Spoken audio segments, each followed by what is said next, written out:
एक सवाल मेरे मन में हमेशा आता है कि दुनिया के जो बड़े धर्म हैं वो क्रिश्चियनिटी, इस्लाम, हिंदुज्म और फिर बौद्ध के बारे में चर्चा होती है।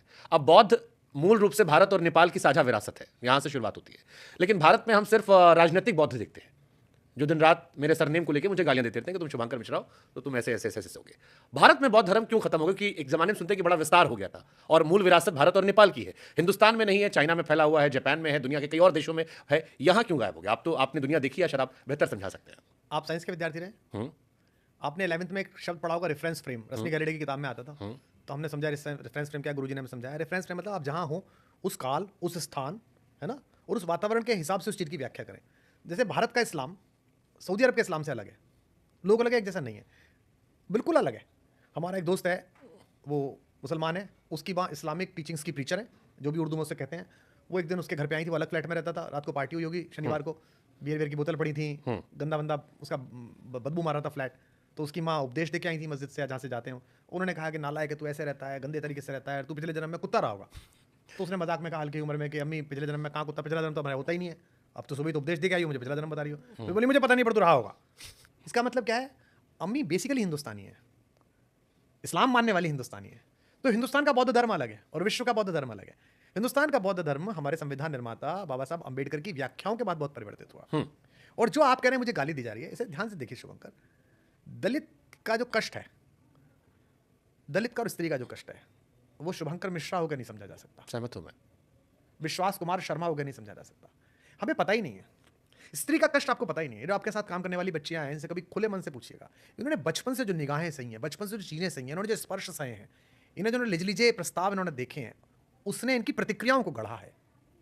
ये अगर इस नाराजगी से भरी हुई है पुरुषों के खिलाफ, तो इसकी पूरी व्याख्या समझिएगा, दलित की व्याख्या समझिएगा, कितने हजारों वर्षों तक इस पूरी व्यवस्था ने उनको किस हाशिए पर रखा है, उनके साथ क्या क्या किया है कि उन्होंने हर बार अपने जन्म और इस जाति में जन्म होने के कारण उन्हें बार बार इस पर विचार हुआ है। तो अब अगर चीजें जब बराबरी पे आ रही हैं थोड़ी थोड़ी, उसमें कुछ प्रतिक्रियाओं के शेड बचे रह गए हैं, तो उस पर सवर्णों को इतना नहीं कुल बुलाना चाहिए बॉस। अगर माँ बाप की छोड़ी हुई जायदाद का आप मजा लेना चाहते तो उनके छोड़े हुए कर्जे का भुगतान भी आपके औलाद को करना पड़ेगा। ऐसा तो हो नहीं लगा, बैंक का पैसा ले लिया, पिताजी मर गए, मैं कहाँ से दूँ, मकान किराए पे, यही चला जाएगा, अभी इसकी लग जाएगी अभी बोली। तो इसलिए उस कष्ट को, हाँ उसमें प्रतिक्रिया भी होती है बहुत ज़्यादा, जैसे मेरे साथ भी 2-4 बार होती है। तो मैंने 2-4 लोगों से कहा कि भाई मैं ब्राह्मण पैदा हुआ, इसमें मेरा कोई अधिकार ही नहीं था, इस व्यवस्था में मेरी कोई चली नहीं, मेरे पिताजी ब्राह्मण थे, माता ब्राह्मण थे, मैं ब्राह्मण पैदा हो गए, इसमें मैं क्या करूँ? आप दलित पैदा हुए, इसमें आपका भी कोई दोष नहीं था। तो इसके लिए क्या करना चाहिए? शासन को व्यवस्था करनी चाहिए, शासन ने व्यवस्था करिए कि उनको हो ना, उनके प्रति कोई खराब बात ना बोले, उनके विषय में जाति की टिप्पणी ना करी जाए, उन्हें पीछा ना समझा जाए, और अगर वो पीछे हैं तो उनको बाकी समाज की अन्य परंपराओं के साथ खड़े होने के लिए जो भी परिवार में हल्के से पीछे पड़ गए बच्चे को दिया जाता है, जिसको हरारत हो, बुखार हो, उसको दूध अलग पिलाया जाता है, उसके लिए अलग जो है वो मुनक्के डाले जाते हैं ताकि इसका पेट साफ हो, उसके लिए सेब लाए जाते हैं, नाशपाती लाई जाती है, वो किया जाना चाहिए और वो किया जा रहा है। तो इसलिए दलितों के और स्त्रियों के विषय पर मैं ये मानता हूँ, और अभी भी लोगों को लगता है ना कि हो गया है, अब तो हो गया है। आपके यहाँ हो गया है सर, नोएडा में हो गया होगा, फरीदाबाद हो गया होगा, गाँव चले जाइए, नहीं हुआ है अभी भी है, नहीं, अभी बहुत है।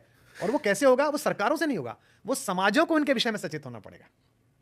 अब प्रश्न कैसे उठता है, मेरी बेटी, छोटी बेटी, जब वो दिल्ली में पढ़ती थी, तो ये बच्चे एक दूसरे के घर रुकते हैं ना, नाइट स्टे करते हैं, सारे बच्चे इसके रुक गए, सारे बच्चे इसके रुक गए।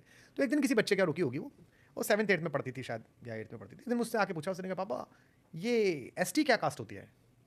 तो मैंने कहा बेटा कास्ट नहीं होती है, कास्ट्स होती हैं। बोले कैसे? तो मैंने समझाया कि भाई हमारा जब संविधान बना तो हमने ये व्यवस्था की, तो एक शेड्यूल्ड लिस्ट बनाई हमने, उस लिस्ट में जो कास्ट गई, जो ट्राइब्स गई, उनका नाम लिखा, जो कि वो समाज में आज़ादी से पहले जो ट्रीटमेंट था वो ख़राब था, ताकि वो मुख्य धारा में आके पूरे देश को एक साथ बलवान बना सकें हमारे चारों वर्ण। इसकी व्यवस्था हमारे संविधान निर्माताओं ने की, हमारे पूज्य पुरुषों ने की, हमारे क्रांतिकारियों ने जिन्होंने इस देश को गढ़ा उन्होंने की।